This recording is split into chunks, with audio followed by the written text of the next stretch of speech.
Dheeraad ah ayaa laga helayaa qarax ka dhacay magaalada Muqdisho Gaballici galabta, gaar ahaan degmada Cabdicasiis ee magaalada Muqdisho.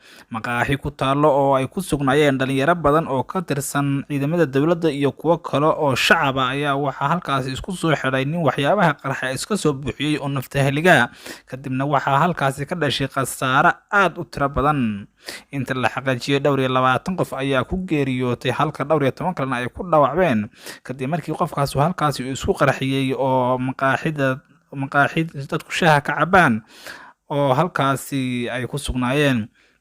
Waxaa soo gaaray halkaasi markii dambe ciidamada gurmadka degdega ee ambalaasta iyo ciidamada booliska Soomaaliya iyaga oo halkaasi xidhay wadadaasi oo dhaawacii iyo meedka halkaasi ka qaaday. Gabadhii maqaaxidaasi haysatay oo la sheegayo inuu dhaawac ka soo gaaray ayaa la sheegay iyadana in isbitaalka loo qaaday.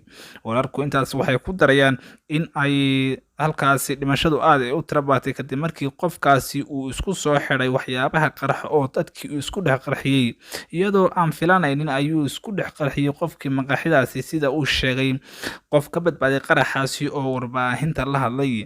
Naftihaligahan ayaa dadka qaar waxa ay sheegayaan inuu ahaa nin sarifle ah oo ku sugan goobtaasi oo kadibna halkaas isku qarxiyey, iyadoo warar kalena ay sheegayaan in qofkaasi uu ahaa mid ka yimi meelo kale oo maqaaxidaasi isku qarxiyey. Ninka naftihaligaha ayaa waxa uu qaraxaasi u burburiyey dhismihii halkaasi iyada oo dhaawac iyo dhimasho badanna ay ka dhasheen kadib markii halkaasi uu isku qarxiyey. Ciidamada booliska Soomaaliya ayaa waxa ay sheegeen in ay soo baarayaan khasaaraha halkaasi ka dhashay iyada oo dadkii isbitaalka loo qaaday ee markii dambena halkaasi dhowr qof kale ay ku geeriyoodeen.